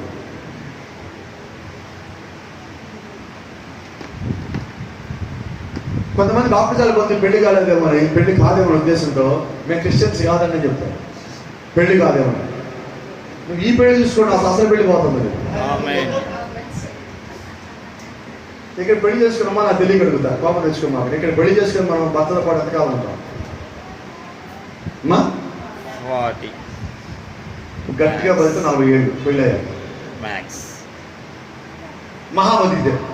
ఇక ఇట్లాంటి ఏమన్నా వచ్చినాయి కనుకోండి, ఇలాంటి ఏమైనా వస్తే మధ్యలో పోతుంది. మనం ఏం చెప్పా పోయి సార్, పొలంలో ఒక ఆయన పని చేసుకునేవాడు జీవితకాలంలో బస్సు కూడా ఎక్కల, బండి కూడా ఎక్కల. వాళ్ళ అసలు ఊరు పొలి మీద దాంట్లో ఇప్పుడు వాళ్ళ జీవితంలో పొలంలో పని చేసుకుంటే విమానం గురించి చచ్చిపోయాడు. పొలంలో పని చేసుకోవడం ఏంటి, ఆకాశ విమానం కొట్టడం ఏంటి, ఇది తెచ్చుకోవడం ఏంటి. సో అది ఎలా వస్తుందో మనకు తెలియదు. కాబట్టి మన బతికంత ఎంత తెలియదు అసలుకి. రేపు పొద్దున నేను ఉంటాను లేదో నాకు తెలియదు. ఇక్కడ దాకా అంత ప్రాధాన్యత ఇస్తున్నావే, మరి అక్కడ సంగతి ఏంటి ఒకసారి చెప్పకూడదు. ఇవ్వాల్సిందేమో అది ప్రాధాన్యత. నువ్వు అక్కడ ఎంతకాలం ఉంటావు అంటే బైబిల్ అంటుంది, నువ్వు మొట్టమొదటి ఒక 7 ఏళ్ళు ఉంటావు, ఆ తర్వాత నిత్యత్వం అంతా అక్కడే. అంతము లేని కాలం. మీకు మాట చెప్పన, పాతాళానికి ప్రారంభం ఉన్నది, మనకి ప్రారంభం ఉన్నది, నిత్యత్వానికి ప్రారంభం లేదు, ముగింపు లేదు. ఆ నిత్యత్వంలో ఉండబోతున్నావు అంటే నీకు ఆది లేదు, అంతం లేదు. ఎందుకని లేదు? మన దేవుడికి ఆది లేదు, అంతం లేదు. నువ్వు ఎక్కడున్నావు? ఆయనలో ఉన్నావు. ఆయన ఆల్ఫా, ఆయన ఒమేగా. ఆయన ఆల్ఫా అయినప్పుడు నువ్వు ఎక్కడ ఉన్నావు? ఆల్ఫాలో ఉన్నావు. ఆయన ఒమేగా అయినప్పుడు నువ్వు ఎక్కడ ఉన్నావు? ఆయనలో ఉన్నావు. ఆయనలో ఆది లేదు, అప్పుడు నువ్వు ఎక్కడ ఉన్నావు? నువ్వు ఆయనలో ఉన్నావు. ఆయన అంతం లేదు, అప్పుడు ఎక్కడ ఉన్నావు? నువ్వు ఆయనలో ఉన్నావు. నిత్యత్వం అంతా కూడా నువ్వు ఆయనతో పడుతున్నావు. కాబట్టి అది శాశ్వతము. కాబట్టి నీ యొక్క జీవితము శాశ్వతం. నువ్వు ఎవరిని ప్రేమించాలి, ఎవరిని ఆరాధించాలి? శాశ్వతమైన దేవుడిని ఆరాధించాలి. ఈ భూ సంబంధంగా నువ్వు కొద్ది కాలం ఉంటావు, ఇక్కడ నువ్వు గౌరవించు, ఇష్టపడు, నేను కాదల్లా. అయితే వాటికన్నా ఎక్కువ ఇష్టపడేది, వాటికన్నా ఎక్కువగా ప్రేమించేది, వాటికన్నా ఎక్కువగా గౌరవించేది, వాటికన్నా ఎక్కువగా లోబడేది అదే ప్రభువైన యేసుక్రీస్తు యొక్క వాక్యమై ఉన్నది, దేవుడి యొక్క ఆరాధన అయి ఉన్నది, దేవుడి యొక్క ప్రార్థన అయి ఉన్నది, ఆయన మీద మనకు విశ్వాసమై ఉన్నది. అది నీకు కావాల్సి ఉన్నది. దానికి నువ్వు లోపడితే నీ పరలోకం ఉన్నది. దానికి నువ్వు కట్టుబడితే నువ్వు ఎంత మాట ఉంటావు. దానిలో నువ్వు ఉన్నట్లయితే ఆయనతో పాటు చిత్రంలో ఉంటావు. మనకేం కావాలి? ఇప్పుడు ఒక మాట చెప్పనా, మీరు ఆయనలో ఉంటే ఇవన్నీ మీరు కలిగి ఉంటారు. ఇప్పుడు సమస్య వచ్చింది, దానియేలు ఏమంటున్నాడు? సింహాలను పడద్దామనుకుంటాం. దానియేలు పడేయండి, ఓకే డన్. ఇదిగా సింహాలను పడేశాడు. పడేయగానే దానియేలు కూడా భయం వచ్చింది. ఎంతైనా ఈ మట్టి శరీరంలో ఉన్నా కానీ కొద్దిగా భయం ఉంటుంది. లోపల ఉంటుంది విశ్వాసము, బయట భయం ఉంటుంది. నేను దేవుడు నమ్ముతున్నా అన్నా కూడా కొద్దిగా భయం. కరోనా వచ్చి సెకండ్ ఇవ్వండి, ఏం చేస్తున్నావు? ఏం చేస్తావు చెప్పండి. నమ్మకం లేదా మీకు దేవుడి మీద? ఉన్నది, కానీ వినపడలా. భయం ఉందా? దేవుడి మీద నమ్మకం ఉంది. నమ్మకం ఏంటి? నాకు రాకుండా దేవుడు కాపాడే నమ్మకం. భయం ఏంటి? వాడిని ముట్టుకుంటూ వస్తాను. చూడు దెయ్యం ఏం చేస్తుంది? ఒరిజినల్ ఎక్కడుంది అక్కడ డూప్లికేట్ ఉంటుంది. ఉండదా? ఎక్కడ విశ్వాసం ఎక్కడ ఉందో అక్కడే పక్కన అవిశ్వాసం కూడా ఉంటుంది. ఇది లేకుండా ఉండదండి. అయితే నిజమైన తేలాలంటే రెండు పక్కనే ఉండాలి. అలాగే నిజమైన వర్తమానం సంఘం ఉన్నప్పుడు పక్కనే చెడిపోయే సంఘం కూడా వస్తుంది. రాలేదంటే అది వర్తమానం కాదు. వచ్చాక నువ్వు భయపడద్దు. నేనేమన్నారు ఇప్పుడు? అమ్మో వాళ్ళు మనం తీసుకెళ్ళిపోతారేమో. వధువుని ఎవడు మోసం చేయలేదు. మోసపోయే వధువు కాదు. మోసపోతే వధువు మోసం చేయగలరా? నేను రాసిస్తాను, నా దగ్గర చెక్ బుక్ తెచ్చాను. ఇప్పుడు చెక్ బుక్ పెడతాను మీకు. ప్రభువైన యేసుక్రీస్తు నామములో బాప్తిజం తప్పు ఎటువంటి చెప్పించండి. ప్రభువైన యేసుక్రీస్తు నామములో బాప్తిజం తప్పు. బైబిల్లో ఎవడైనా తండ్రి యొక్క, కుమారుని యొక్క, పరిశుద్ధాత్మ యొక్క నామములో బాప్తిజం తీసుకున్నాడని కానీ ఇచ్చాడని కానీ ఒక్కడిని చూపించండి. చూపించగలరా? కాబట్టి మిమ్మల్ని ఎవడు మోసం చేయదు. ఎందుకంటే మీకు వాక్యము బయలుపడచ్చు. బయలుపడచ్చే మీ దగ్గరికి ఎవడు రాడు. ఎందుకంటే ఇప్పుడు చూడండి, ఇక్కడ ఉన్న మీరే ఒక రకమైన భాషలు, వాళ్ళు కలిగించండి. మీ లోపల నుంచి వాక్యం అలా బయటకు వస్తారు. వాళ్ళు ఒకటడితే మీ సమాధానం చెప్తారు, తర్వాత మీరు బదులుతారు, వాళ్ళు పారిపోతారు. ఇంకా మాట చెప్పరా? మాకు ఇక్కడికి వెల్కమ్ ఉన్నది. మేము ఆ మెయిన్ రోడ్ నుంచి ఇలా వచ్చాం. రైట్, దొంగదారుల మీద రావాలి. దొంగదారులో వచ్చేవాడి పేరు బైబిల్ ఒక పేరు ఉంది, వాడి పేరు లూసిఫర్. ఏదైనా వచ్చింది. ఆదం లేడా? ఆదం లేడుగా, బయటికి నేను రానా లోపలికి. వద్దు, మా ఆయన రావద్దన్నా. మా ఆయన ఎవరు? ఆదం గారు. ఇప్పుడు ఎవరు? అవ్వ. ఆదాము దగ్గరికి ఆదాము లేని సమయంలో అవనికి ఎవడు వచ్చాడు? అడిగి చెప్పాలి మీరు. పాస్టర్ గారి దగ్గరికి పోకుండా విశ్వాసం దగ్గరికి వచ్చే పాస్టర్ గారు లూసిఫర్ అంటారు.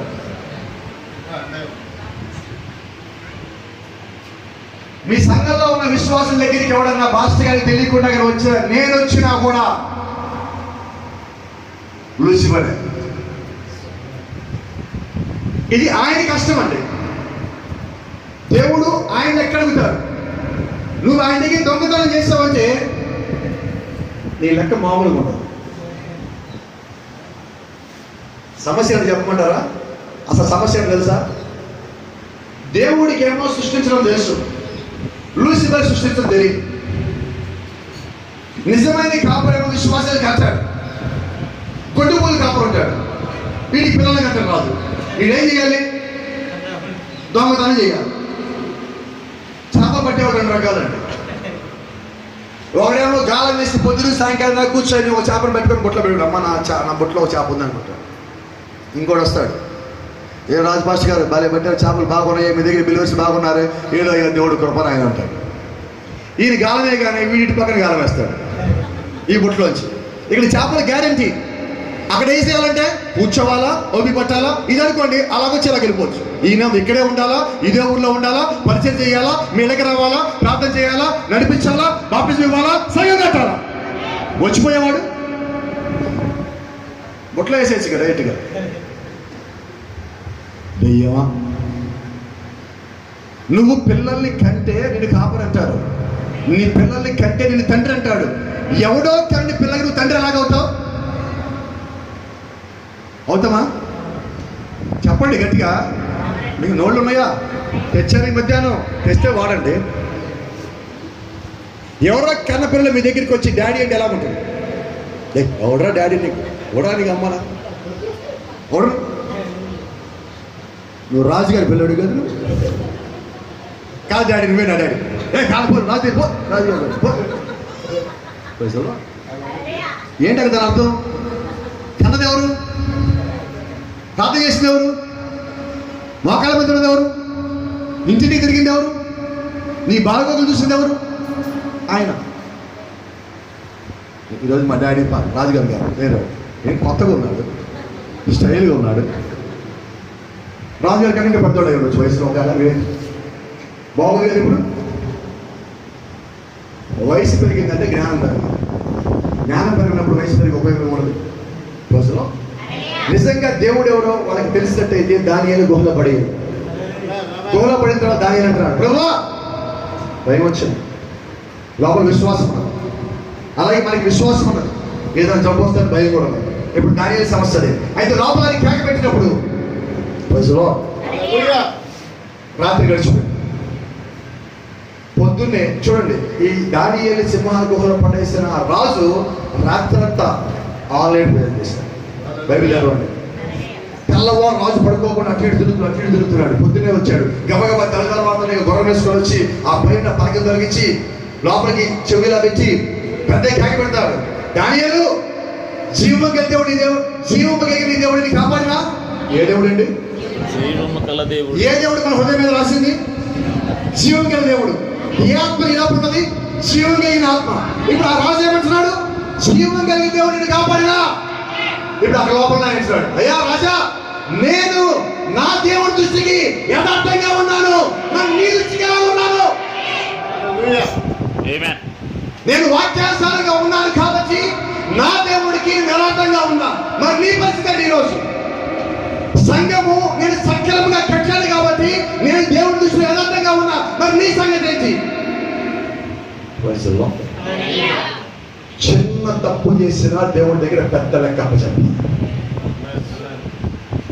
ఏ దాన్ని ఏదైతే లోపల పడేశారో ఇప్పుడు తీర్పు వారి మీదకి వచ్చింది. వింటున్నారని చెప్పేది. ఎవరి మీదకి సమస్యలు తెద్దామనుకున్నారో ఇప్పుడు సమస్య వారి మీదకి వచ్చింది. ఇప్పుడు దానియేలు పైకి లాగారు, వీళ్ళు తీసుకుని దాంట్లో పడేశారు. బైబిల్ చెప్తా ఉన్నది, దానియేలు ఆ గుహలో కింద పడిన తర్వాత సింహం దగ్గరికి వచ్చి నోరు తెచ్చాడు. సింహం దానియేలు ఏం చేయాల. అయితే మర్నాడు ఒక కుటుంబం లోపల వేశారు. లోపల ఎంతమంది వేశారు? ఒక్కడిని. ఇప్పుడు ఎంతమంది వేశారు? ఎవరైతే అసలు ఇది వాక్య వ్యతిరేకమైన తయారు చేసి దేవుడు యొక్క సేవకుడిని చంపాలని ప్రయత్నం చేశారో వాళ్ళ కుటుంబాన్ని మొత్తం లోపలేశారు. బైబిల్ చెప్తున్నది వాళ్ళు పైనుంచి ఇసిరినప్పుడు నేలను తాకడానికన్నా ముందుగానే సింహములు వారి ఎముక కూడా మీద కూడా తెలిసి. అంటే తీర్పు ఎలా ఉంటుంది? నిజమైన దేవుడు సేవకుడి జోలికి వస్తే వినబడన్నా మరణమే. మాటలు ఉన్నాయా? ఏమన్నా కూర్చోండి, డిస్కషన్ ఉన్నాయా? తీసుకెళ్ళి గుహ ఇటువే ఎవరు వేశారు? అక్కడ ఒక రాజుడి గుహలు వేశారు. అలాగే మనకు ఒక రాజు ఉన్నారు, ఆయన పేరు ప్రభు అయిన యేసుక్రీస్తు. ఆయన బిడ్డల మీద ఎవరైనా అన్యాయంగా ఏదైనా చేస్తారని ఊరుకోవద్దు. కాబట్టి గమనించండి, ప్రభు అయిన యేసుక్రీస్తు రంగం మీదకి వచ్చారంటే ఆయన కార్యములు చేయగలరు. నేను ముగింపుకి వస్తున్నాను.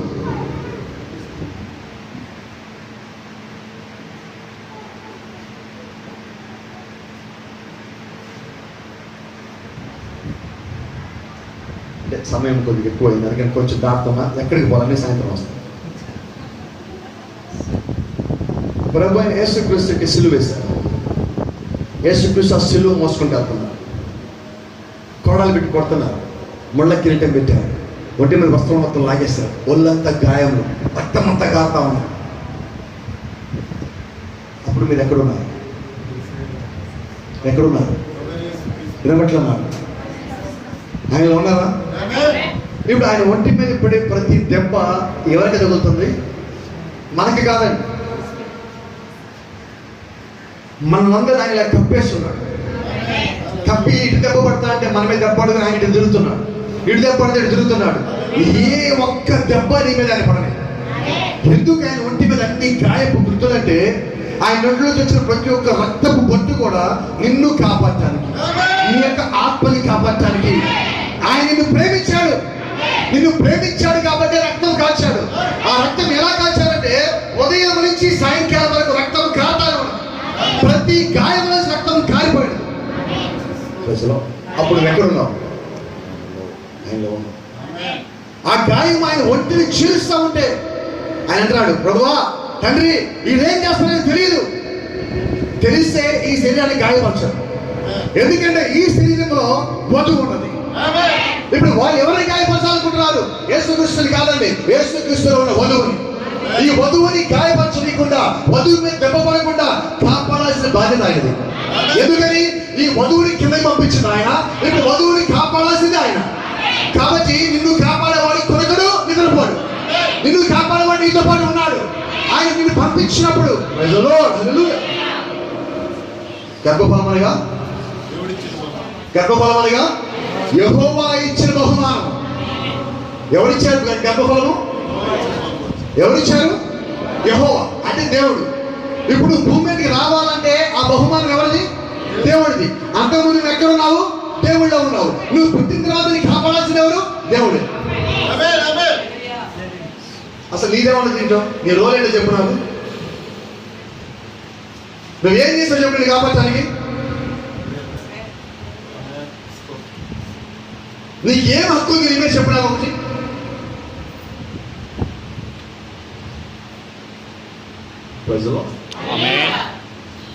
నీ ఎవరి సొత్తు? నువ్వు నీ సొత్తు కాదు. నేను చర్చికి రాను అంటే కుదరదు.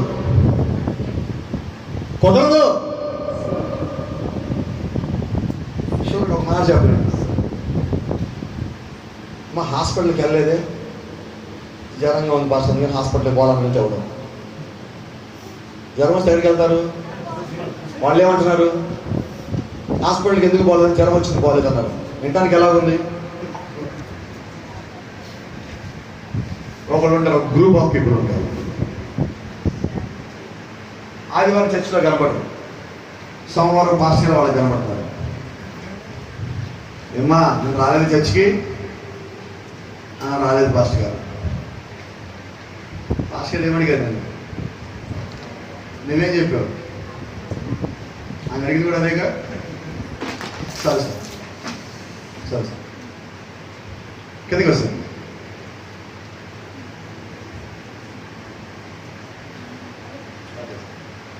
గమనించు, భాస్కర్ ఏమడిగారు? నువ్వే సమాధానం చెప్పావు. ఇంకో మాట, పాస్టర్ నాకు ఉంటే బాగా ఇంటికి వెనక రాలేదు. నీకు జబ్బులు దగ్గర ఎక్కడ తెలుసా? నువ్వు ఎక్కడ రానన్నావు? నీ దగ్గర ఏముంది? జబ్బు ఉంది. ఎక్కడేమున్నది? స్వస్థ ఉన్నది. దేని దగ్గర రాలేదు నువ్వు ఇప్పుడు? అంటే ఇప్పుడు నీ దగ్గర ఏ ఆత్మ ఉన్నది? నీ స్వస్థత నువ్వు వద్దంట రావంటే నీ దగ్గర ఏ ఆత్మ ఉన్నది? దేవుడు ఆత్మ, దైవాత్మ. నాకు కూడా చెప్పండి. నాకు బాగలేదు మాస్టర్ రాలేదంటారు. నాకు రాలేదంటే నాకు ఎలా ఉంటుందంటే, మన మాట మనసులో తెలియదు. అరికాల్లో స్టార్ట్ అవుతుంది బీపీ. నాకు అది ఎక్కడికి వెళ్ళి అవ్వదో తెలియదు. నేను చెప్పచ్చలో నాకు అర్థం కావట్లేదు అవ్వదు. నీ సమస్య పోవటం కోసం దేవుడు ఇక్కడ స్థలం ఇచ్చాడు. అవునా? ఇది రాజుగారి చర్చ? రాజుగారి చర్చ? పాలు గారి చర్చ? అది అంతకుముందు ఇంకెవరిదన్నా? ఎవడన్నా ఇది నాదంటే వాడే పెద్ద బాబీ. ఎవరిది ఇది? దేవుని గృహం అని బైబిల్ అంటారు. దేవుని గృహం అనారోగ్యం ఉంటుందా?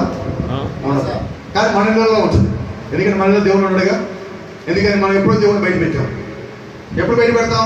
టీవీ చూడాలని టీవీ ఆన్ చేయగా దేవుడు బయటికి వెళ్ళిపోతాం. నాకు ఇక్కడ పని లేదంటాడు ఆయన. ఎవరు పంపిస్తారు? మనమే.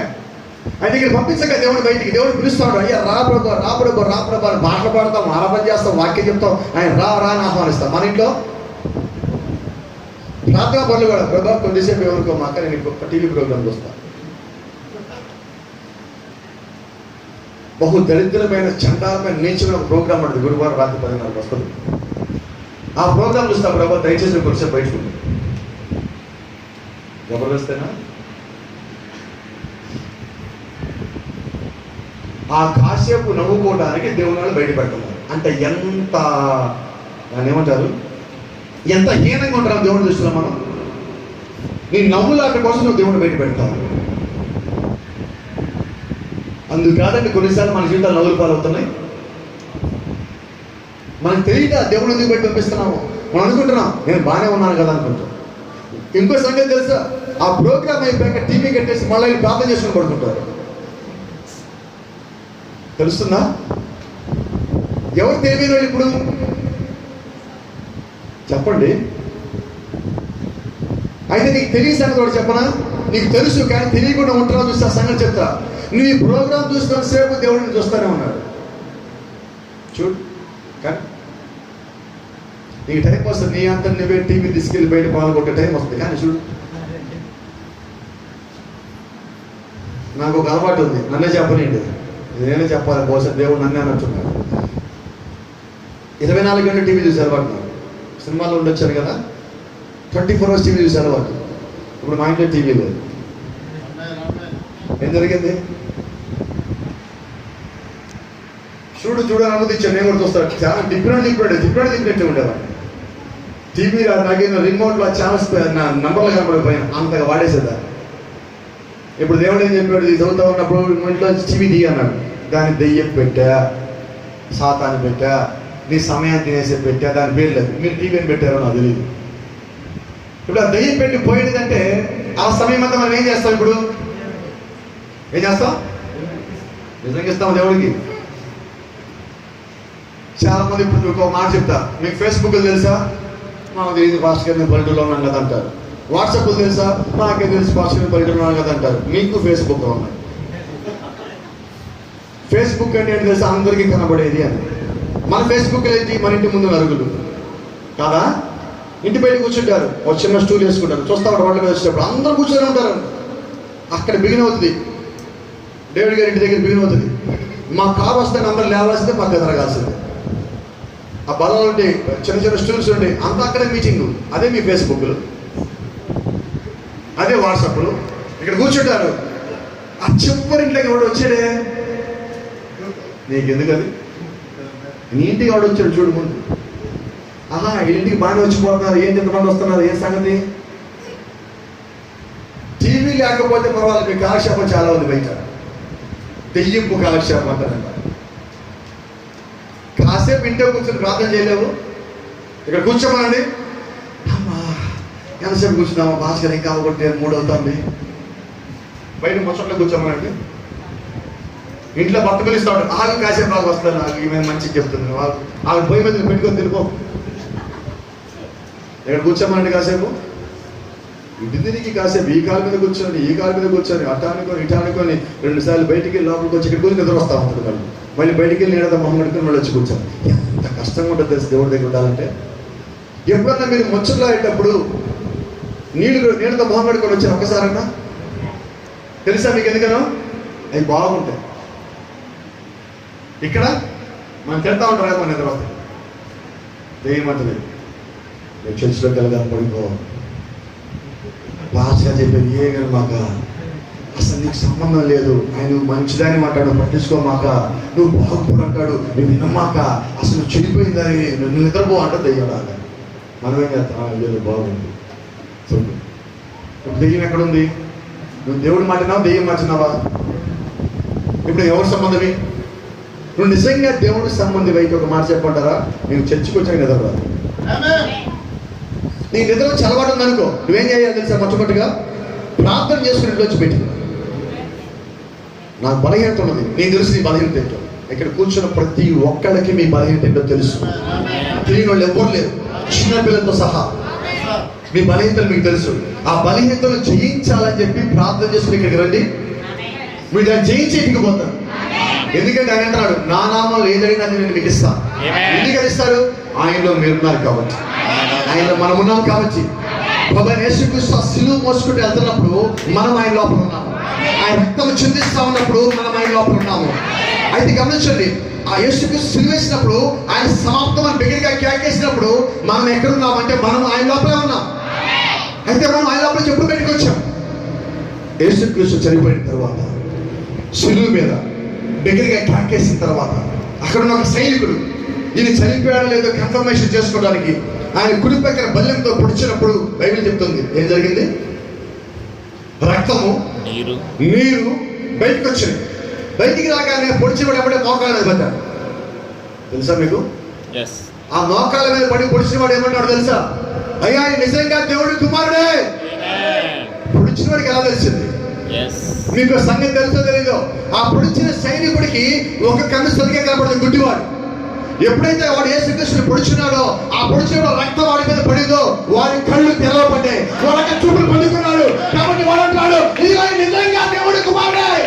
మనం అనవసరంగా తప్పు చేశాము అని అక్కడ మోకరిల్లాడు. మోకరి ప్రతి మోకాలు యేసుక్రీస్తు నామములో వంగును గాక అని అక్కడ జరిగింది.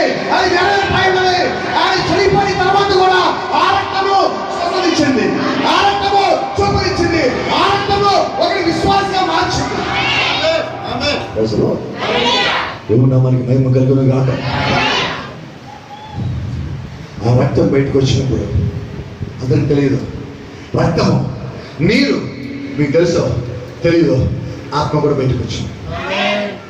మీకు తెలుసో తెలీదు, వధువు కూడా బయటకు వచ్చింది. ఆడాలకి గాథలంతా కలిగజేసి దేవుడు పక్కన తీసి దాన్ని వధువుగా తీశాడు. ఇప్పుడు ఈయన కనపడి ఆదాము, ఈ కనపడి ఆదాముని పొడిచినప్పుడు రక్తం బయటకు వచ్చింది, నీరు బయటకు వచ్చింది, వధువు బయటకు వచ్చింది.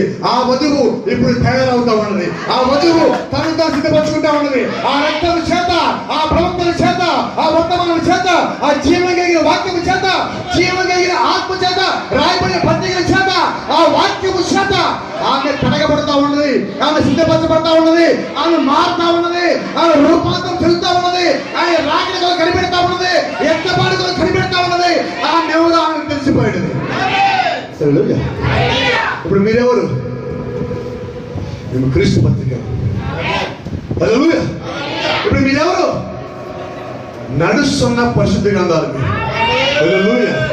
మీరు ఇంట్లో ఉన్నప్పుడు మీరెవరో తెలుసా? ఇంట్లో ఉన్న మీరు పరిశుద్ధ గ్రంథాలే, మీరు నడుస్తున్న పరిశుద్ధ గ్రంథాలే. ఒకే మీరు పట్టుకున్నా ఉన్నారేమో అప్పుడు కూడా నడుస్తున్న గ్రంథాలే. మీరు పనులు చేస్తున్నప్పుడు, వీధిలో ఉన్నప్పుడు, ప్రాణంలో ఉన్నప్పుడు, మాట్లాడేటప్పుడు, ప్రార్థిస్తున్నప్పుడు మీరు వాక్యమై ఉన్నారు, ఆయన పరిశుద్ధ గ్రంథమై ఉన్నారు, ఆయన పత్రిక అయి ఉన్నారు. మీరు ఏం చేస్తున్నా జ్ఞాపకం తెచ్చుకోండి, నేను ఆయన పత్రిక. నా వల్ల ఆయనకు అవమానం రాకూడదు, నాకు వచ్చిన పర్వాలేదు ఆయన వల్ల. ఆయన వల్ల మీకు అవమానం వస్తుంది, మీకు ధన్యత. ఆయన నామం బట్టి మీరు దూషించబడుతుంది, మీకు ధన్యత. పరలోకంలో ఇంకా మంచి స్థలంలో ఉంటారు మీరు దూషించబడితే వాక్యం నిమిత్తం. ఏమా? కానీ మీ చేత వాక్యం అవమానపాలు కావద్దు. మనం ఇక్కడ ఉన్నప్పుడు వాక్య ప్రకారం ఉండటం కాదండి, ఈ చర్చ నుంచి బయటికి అడుగు పెట్టాక మన వాక్య ప్రకారం ఉంటాం. ఇక్కడ ఉన్నది మొత్తము అక్కడ మీకు పనిచేయాలి. సోమవారం నుంచి శనివారం అక్కడ పనిచేయాలి. ఆదివారం ఎలాగో పనిచేస్తారు. ఏమా? మీరు నిజంగా ఆయనలో ఉన్నవారైతే, నిజంగా ఆయన పత్రికలైతే, నిజంగా ఆయన వాక్యం మీలో ఉంటే ఆయన ఆత్మ కూడా మీలో ఉంది. యేసుక్రీస్తు నుంచి వచ్చిన ఆత్మ ఈరోజు ఎక్కడ ఉందంటే సంఘంలో ఉంది. ఆయన మేడగదిలో వారి మీద తన ఆత్మను కుమ్మరించాడు. ఆత్మ మళ్ళీ వెనక్కి పోలేదు, ఆత్మ ఇక్కడే ఉన్నది. బైబిల్లో 2వ అధ్యాయం ప్రకటన గ్రంథము, 3వ అధ్యాయం ప్రకటన గ్రంథంలో ఒకే మాట 7 సార్లు రాయబడింది. ఏం రాయబడింది? ఏం మాట అది? ఆత్మ సంగములతో. ఆత్మ చెప్పుచు ఎవరు చెప్తున్న మాట? ఆత్మ చెప్పుచు ఎవరు ఆత్మ? ఆదికాండం 1వ అధ్యాయం 2వ వచనంలో దేవుడు ఆత్మ అల్లల్లాడుచుండెను, దేవుడు ఆత్మ రూపంలో తయారు చేస్తును, ఆయన ఆత్మకు కొమ్మరించును, ఆయన సంస్థల మీదకి ఆత్మగా వచ్చును, ఆయన గిద్యోని మీదకి ఆత్మగా వచ్చును, ఆయన ప్రవక్తల మీదకి ఆత్మగా వచ్చును, ఆయన మేడగదిలోకి ఆత్మగా వచ్చును. అదే దేవుడు ఇప్పుడు ఆత్మగా వచ్చి 7 సంఘకాలంలో ఎఫెసస్, స్మరణ, పెర్గము, థియతైర, సార్దిస్, ఫిలదెల్ఫియా 7 సంఘకాలంలో ఆయన తన ఆత్మ చేత సంఘముతో మాట్లాడుతున్నారు. ఆమేన్. ఈ సంఘం ఎవరిది? ఆయనదే. యేసుక్రీస్తు మాట చెప్పండి, ఏం చెప్పాలా? మత్తయి సువార్త 16వ అధ్యాయంలో అంటున్నాడు, ఇదిగో నేను నా సంఘమును ఈ బండ మీద కట్టుదును. ఎవరు సంఘము? ఆయన సంఘం. కట్టేది ఎవరు? ఆయనే. దేని మీద కడతాడు? ఆయన బండ మీద. బండ అనగా ప్రత్యక్షత. ఏంటా ప్రత్యక్షత? యేసుక్రీస్తుదే దేవుడు అన్న ప్రత్యక్షత. దేవుళ్ళు ముగ్గురు కాదు, ఒకరి ప్రత్యక్షత మీద ఆయన సంఘము కడతాడు. ఆ సంఘము కట్టేది ఆయన, ఆ సంఘము ఆయనది, ఆ సంఘము ప్రత్యక్షత ఇచ్చింది ఆయన, ఆ ప్రత్యక్షత మీద సంఘం కట్టేది ఆయన, ఇప్పుడు సంఘముతో మాట్లాడేది ఆయన. మేమెవరు? నా సంఘం అనేది. ఎవరి సంఘం? యేసుక్రీస్తు సంఘం. వినపడలేదండి. యేసుక్రీస్తు సంఘానికి మేమందరం పరిచారకులు. ప్రపంచం మొత్తంలో సంఘాలు లేవండి, సంఘం ఒకటే. ఒకే సంఘానికి ప్రపంచంలో అనేక ప్రాంతంలో సేవకులు ఉన్నారు. సంఘం ఒకటే, వధువు ఒకటే. ముగ్గురు దేవుడు ఉన్నారని ముగ్గురు వధువులు లేరండి. దేవుడు ఒక్కడే, వధువు ఒకటే. ఇంతమంది దేవుడు ఉన్నారు కదా, ఇన్ని సంఘాలు ఉంటాయి అనుకుంటున్నారేమో. సంఘం ఒకటి. ఆ సంఘము దేవుని సంఘము. దేవుని సంఘానికి ఒక్కొక్క ప్రాంతంలో ఒక్కొక్క సేవకుడు ఉన్నాడు. ఆ సేవకుడు ఏం చెప్పాలంటే బైబిల్లో ఉన్నది చెప్పాలి, లేదు కాదు. నీ జ్ఞానం నాకు అనవసరం, నీ ప్రత్యక్షత నాకు అనవసరం. నాకేం కావాలంటే దేవుడిచ్చిన ప్రత్యక్షత కావాలి, దేవుడిచ్చిన ఆత్మ కావాలి, దేవుడిచ్చిన విశ్వాసం కావాలి, ఆయన ఇచ్చే స్వస్థత కావాలి, ఆయన ఇచ్చే సమాధానం కావాలి, ఆయన ఇచ్చే జ్ఞానం కావాలి. ఆయన జ్ఞానం పరిపూర్ణమైనది, ఆయన జ్ఞానం శాశ్వతమైనది, ఆయన మాటలు శాశ్వతములు. ఆయన అంటాడు, ఇదిగో నిన్న నేడు నిరంతరం ఆయన ఏకైకగా ఉన్నాడు. ఆయన అప్పుడు ఆత్మగానే ఉన్నాడు, ఇప్పుడు ఆత్మగానే ఉన్నాడు, ఆయన నిరంతరం ఆత్మగానే ఉంటాడు. మనము అలాగే మారబడతా ఉన్నాము. Praise the Lord. Hallelujah. కాబట్టి ఇప్పుడు మనమేమై ఉన్నాం? ఆయన పత్రికలై ఉన్నాం. ఇప్పుడు ఆయన ఎక్కడ ఉంటున్నాడు? మనలో ఉంటున్నాడు. ఈ శరీరం ఎవరిది? ఆయనది. ఈ శరీరంలో ఏమున్నది? ఆయన ఉన్నాడు. ఈ శరీరం ఏమై ఉన్నది? ఆయన దేవాలయం ఉన్నది. కాబట్టి ఈ దేవాలయం జాగ్రత్త. అప్పుడు స్త్రీలు ఎలాగ ఉండాలి వస్త్రాల విషయంలో? ఇది ఎవరి శరీరము? ఈ శరీరాన్ని నువ్వు ఎలాగంటే అలా ప్రదర్శించద్దు. దేవుడి దేవాలయం గుర్తుంది. అలాగే పురుషులు మీకు చెప్తున్నా, ఏదంటే అది మీకు కళ్ళతో మీరు చూడొద్దు, అవకాశం ఉన్నా కూడా. నీ శరీరం జాగ్రత్త. ఈ శరీరము దేవుడిది. నీ శరీరంతో ఏం చేస్తావు దాన్ని ప్రతిదాన్ని లెక్కప్ప చెప్పాల్సిందే. నువ్వు చూసేదానికి కూడా లెక్కప్ప చెప్పాలి. బైబిల్ చెప్తా ఉన్నది, ఒక పురుషుడు ఒక స్త్రీని మోహపు చూపుతో చూసినట్లయితే అంటే నీ ఆలోచన కూడా లెక్క చెప్పాలి. నీ జీవితానికి కాదు, నువ్వు మాట్లాడడానికే కాదు, నీ ఆలోచన కూడా లెక్క చెప్పాలి. కాబట్టి మనం చూసే చూపు జాగ్రత్త, మాట్లాడే మాట జాగ్రత్త, నువ్వు జీవించే జీవితం జాగ్రత్త. ఎందుకంటే ప్రతిదీ నీది ఏది కాదు, అన్ని దేవుడి దైవం. కాబట్టి నీలో దేవుడు నాడని గ్రహించి, వాక్యం నాడని గ్రహించి, నువ్వు లోపలత దీనత్వం కలిగి వాక్య ప్రకారంగా జీవించడానికి కావాల్సిన ప్రతి ఒక్క పనిని, ప్రతి ఒక్క ఏర్పాటుని వినయముతోను, ప్రార్థనతోను, శ్రద్ధతోను, భక్తితోను, దీనత్వముతో వాక్యం దగ్గరికి వచ్చాను. నువ్వు ఏమవ్వాలంటే నువ్వు దీనుడు అయిపోవాలి. ఎలాగైపోతావంటే నువ్వు మాట్లాడితే నీ యొక్క మాటలు ఎలా ఉంటుందంటే స్వీట్నెస్ ఉంటుంది, నువ్వు ఎవరికైనా ప్రార్థన చేస్తుంటే దేవుడు ఒక ప్రభావం అక్కడ ఉంది. నువ్వు మాట్లాడుతూ ఉంటే నువ్వు కనపడకూడదు, వాడికి దేవుడు ఒక శక్తి కనిపించాలి. అలాగే నువ్వు ఉన్నావని అప్పుడు చెప్పు, ఇదిగో జీవించేది నేను కాదు, నాలో క్రీస్తు. జీవితంలో ఒక్కసారన్నా మనం ఆ మాటనే స్థితికి రావాలి. ఒక్కసారిగా అవసరమైన జీవితంగా మాటనే స్థితికి రావాలి. అప్పుడు చెప్పు, ఈ దేవాలయము దేవుడి దైవం, ఈ దేహము దేవుడి దైవం, నాలో ఆయన ఒక ఆత్మ ఉన్నది, నేను ఆయన పద్ధతిని, నేను పరిశుద్ధ గ్రంథములని. అప్పుడు చెప్పు, ఇప్పుడు కాదు. Praise the Lord. దేవుని నామానికి మహిమ కలుగును గాక. నా చివరికి ఒక మాట చెప్తా. దేవుడు మిమ్మల్ని అందరూ దీవించును గాక. God bless you. షలోమ్. మరి తిరిగి సేవకు సమయాన్ని